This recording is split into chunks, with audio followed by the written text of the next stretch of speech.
Dear reader, when I look back and see the path I've traveled to get here, I feel a deep gratitude for every experience, every lesson, and every little discovery that life has given me. Today, at 68 years old, I want to share with you some of the most precious lessons that only time can teach us. 1. Liberation from the opinion of others. I spent a large part of my life as a prisoner of other people's opinions. I remember it like it was yesterday. There I was, at 45, choosing an outfit to go to my niece's birthday party. I tried on 5 different outfits, worried about what my sisters-in-law would think. Was the floral dress appropriate for my age? What if they thought it was too flashy? Today I laugh at these concerns.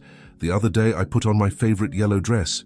Yes, that really bright one, and went for my walk in the park. A neighbor commented that it was too colorful for a lady. You know what I did? I smiled and replied, "Ma, that's exactly why I love it." One of the biggest changes happened when I decided to take dance classes at 65. Some acquaintances said it wasn't appropriate for my age. My own daughter was worried, thinking I might hurt myself, but it was one of the most liberating decisions I've ever made. Every Tuesday and Thursday, I put on my comfortable pants and go dancing salsa with other people my age. Last month, I participated in a dance performance at the community center's summer festival. My grandchildren were there, applauding me with so much pride. My 12-year-old granddaughter recorded a video and posted it on her social media, saying, "My grandma is the coolest in the world." 2. The weight of the objects we carry. When my husband Tom passed away 5 years ago, I found myself alone in a house full of objects but empty of meaning. We had kept so much. Every closet was a museum of things that would one day be useful. China sets we never used,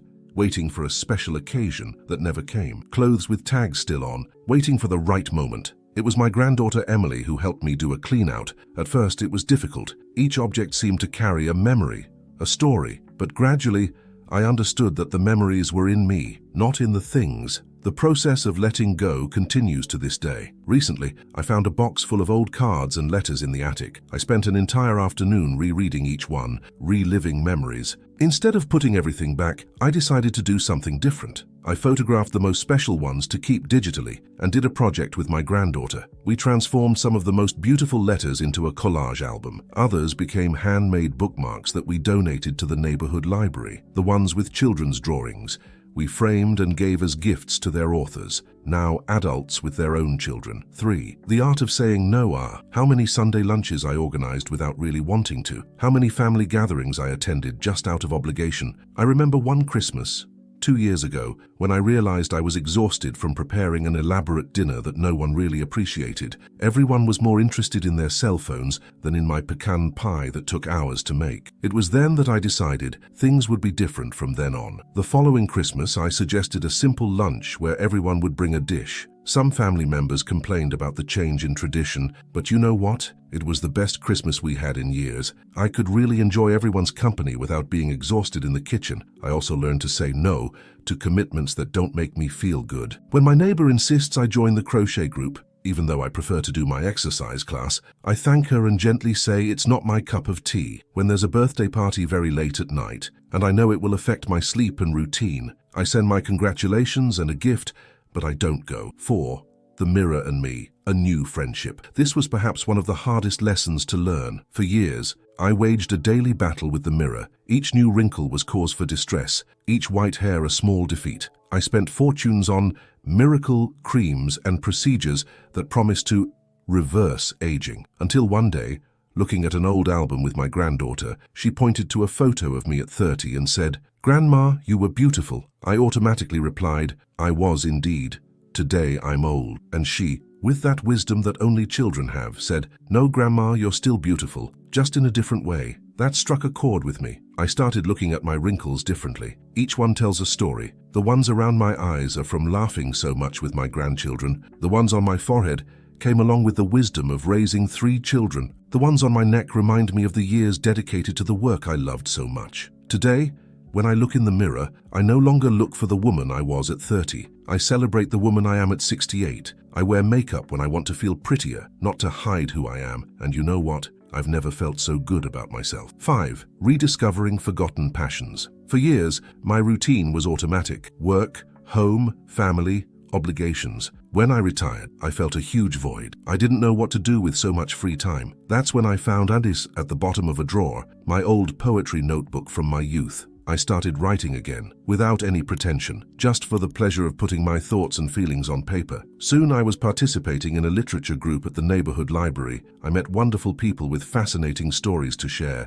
I also started painting again, something I had abandoned when the kids were little. At first, my hands trembled a bit holding the brush. Years without practice have that effect. But gradually, I regained my confidence. Now, I have my small studio in what used to be the boys' room. I'm no Georgia O'Keeffe, but the joy I feel when I'm in front of a blank canvas is priceless. My house now has colorful paintings on all the walls. They're all crooked and imperfect, but they're mine. They're authentic. 6. Goodbye to hurtful relationships. For years, I maintained friendships and family relationships that hurt me, always with that excuse.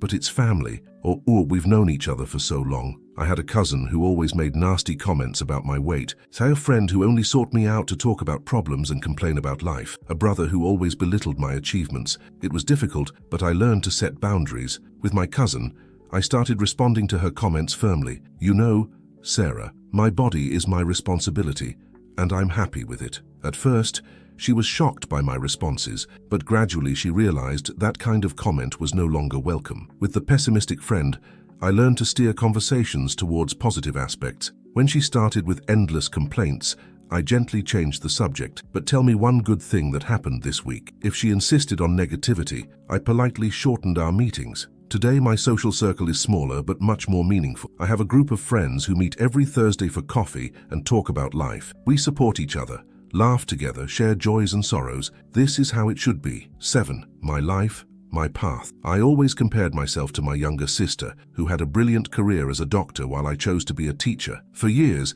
I felt that my life was smaller than hers. She traveled the world giving lectures, while I taught at the neighborhood school. It was only after 60 that I realized how unfair this comparison was to myself. At my retirement party, I received so many letters from former students. One of them particularly touched me. It was from a young man who is now an engineer. He wrote that it was because of my math classes that he discovered his vocation. The other day, I was at the supermarket when a lady came to hug me. She was the mother of a former student who had learning difficulties. She told me that her daughter is now a teacher too, inspired by the support she received from me so many years ago. I cried right there, between the supermarket shelves. Everyone has their own path, their choices, their victories. Today I know that my life is neither bigger nor smaller than anyone else's. It's unique, it's mine, and each life touched over those years of teaching is a star in my personal sky. 8. New dreams, new horizons. I always dreamed of studying history in college, but life led me down other paths. At 63, after much hesitation, I enrolled as an auditing student in some courses at the local university. On the first day of class, I was terrified. Would I be the only grandma in the class? To my surprise, I found 3 other people my age also fulfilling their late dreams. One was studying art, another literature, and there was a 75-year-old lady taking philosophy. We formed an informal support group, meeting before classes for coffee and to exchange experiences. The young people in the class welcomed me with a warmth that moved me. When I had difficulty with texts on the computer, someone always appeared to help. In class discussions, professors valued my life experience, and colleagues listened with interest when I related the content to events I had lived through. I'm no longer seeking a degree or a new career. I study for the pure pleasure of learning, and I discovered that learning is like planting a garden. Each new piece of knowledge is a seed that sprouts and blooms, bringing different colors to our life. 9. The right to one's own happiness. For years, I put everyone's needs ahead of my own. Children, husband, elderly parents, they all came first. It was common for me to cancel my commitments to attend to family emergencies, even when they weren't really emergencies. One of the most significant changes was learning to say, I can't today without feeling guilty. The other day, my daughter asked me to watch the grandkids at the last minute, right during my water aerobics class time. In the past, I would have cancelled my commitment without thinking twice, but this time I explained that I already had an important commitment. She was surprised at first. She wasn't used to my no, but you know what happened. She found another solution, and our relationship even got better after that. My daughter started to see me not just as the always available grandma, but as a person with her own life and needs. I also started reserving every Saturday morning for myself. It's my sacred moment. I wake up early, take a walk in the park, then stop by the bakery and have a coffee while reading my book or simply observing the movement.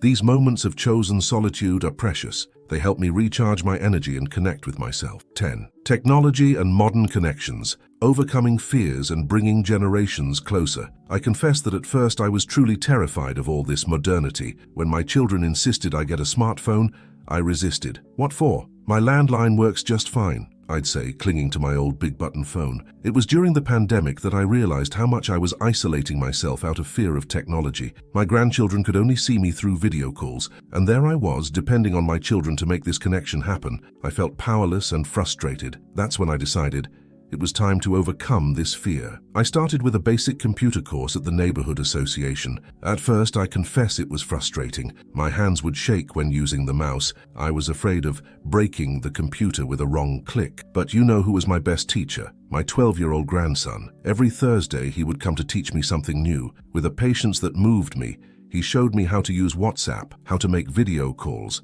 how to save photos in this cloud, which I still think is a magical concept. Each small achievement, sending an audio message, sharing a photo, participating in a group video call, was a celebration. Today, I participate in 3 WhatsApp groups, one for family, another for my water aerobics group, and a third for former teacher colleagues. I learned to use Instagram to keep up with my grandchildren's photos and even created a Facebook group for former students from the school where I taught. We've already gathered over 200 people and organized an in-person reunion. 11. The value of time and routine, learning to live in the present. One of the biggest lessons I learned after 61 is about the value of time, not clock time, but lifetime, of small things, of seemingly insignificant moments that are actually extraordinary. Before, I was always rushing, always thinking about the next commitment, the next task. Breakfast was taken in a hurry, while checking the to-do list for the day. Meals were mechanical moments, often in front of the television, without really savoring the food.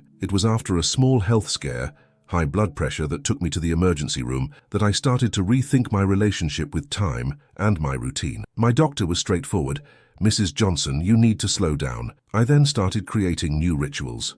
I wake up earlier, not to do more things, but to do each thing with more presence. I prepare my coffee calmly, enjoying the aroma that fills the kitchen. I sit on the porch for a few minutes, just watching the birds and feeling the morning breeze. I created a notebook that I call Diary of Small Joys, where I write down special moments of the day, the neighbor's smile, a flower that bloomed in the garden, a caring call from a friend. It's amazing how we spend life chasing after big events, when true happiness is in the details. Final reflection, the gift of age. At 68, I can say that I've never felt so at peace with myself. Of course, there are challenges. The body doesn't respond like it used to. Some health issues pop up here and there, and sometimes the longing for those who have passed weighs on the heart. But there's a serenity that only years can bring. Life after 61 is not the end of the line. It's a new beginning. It's when we finally have the wisdom to understand what really matters and the courage to live according to that wisdom. It's when we learn that we don't need to carry unnecessary weights,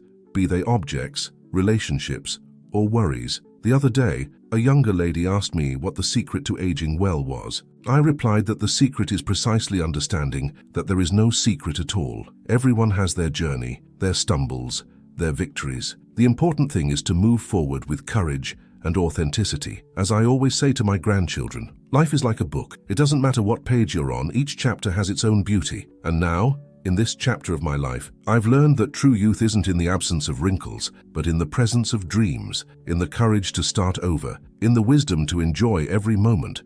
Every morning, when I wake up and see my face in the mirror, with all its wrinkles and marks of time, I smile and give thanks. I'm thankful for another day, for all the lessons learned, for all the people who are part of my story, and especially for finally having learned to be who I really am. Because, in the end, that's what life after 61 is about. It's the time to reap the fruits of experience and plant new seeds of happiness, without fear and without restraints. It's when we finally understand that each wrinkle is a story, each white hair is a lesson, and each day is a new opportunity to live with more lightness and authenticity. 12. Health and well-being, learning to listen to the body. You know, one of the biggest transformations I experienced after 61 was my relationship with health and well-being. I'm not just talking about taking medications on time or having regular checkups. I'm talking about really learning to listen to and respect my body, understanding its signals and needs. For a large part of my life, I treated my body like a tireless machine.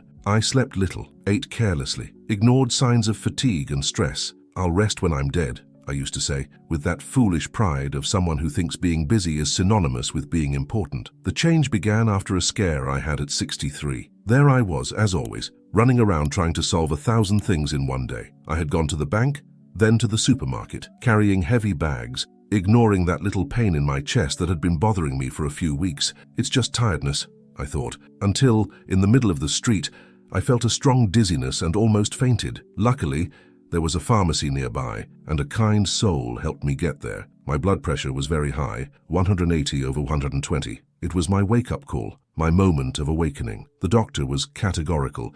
Either I changed my habits, or I would have serious problems ahead. I then began a journey of reconnection with my body. The first change was in my diet.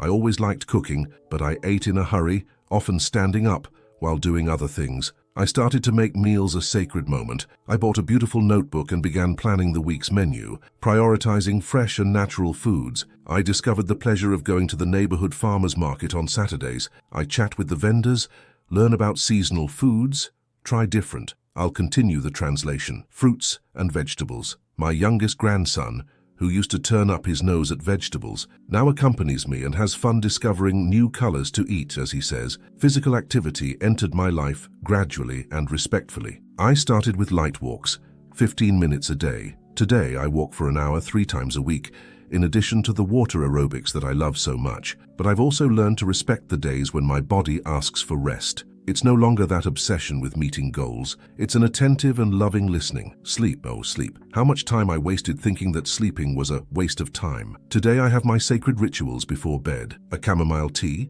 half an hour of reading, no cell phone or television in the bedroom. I go to sleep at 10 p.m. and wake up naturally around 6:30 a.m. without needing an alarm clock. But perhaps the most significant change has been learning to ask for help when I need it. I was always the one who wanted to do everything alone, who didn't want to bother anyone. The result? I ended up overloading myself and getting sick. Today I know that asking for help isn't a sign of weakness, but of wisdom. I organized a rotation system with my children to take me to medical appointments. Besides being practical, it's become a special moment of connection. We use the journey to catch up. My oldest granddaughter helps me organize the week's medications in a box with compartments, turning a task that could be boring into a moment of mutual care and affection. I've also learned the importance of mental health. I've been in therapy for 2 years, something that many people of my generation still view with prejudice. But you know what? It was one of the best decisions I've ever made. Having a space to talk about fears, anxieties, and worries has made all the difference in my quality of life. Today, I view health not as an obligation or a burden, but as an act of self-love. Each glass of water, each piece of fruit, each walk is a gift I give myself. Each good night's sleep, each moment of rest, each no, I say when I'm tired is a way of saying I care about myself. And you know what the best part is? The more I take care of myself, the more energy I have to take care of those I love. I play more with my grandchildren, have more patience with my children, more energy for my projects and dreams. Because health isn't just the absence of disease, it's the presence of life, of joy, of vitality. As I always say, our body is our first and only home, the one we inhabit from the first to the last day. Taking care of it isn't vanity or luxury, it's necessity, it's respect, it's gratitude, and it's never too late to start this care, to develop this listening, to create this precious connection with our own being.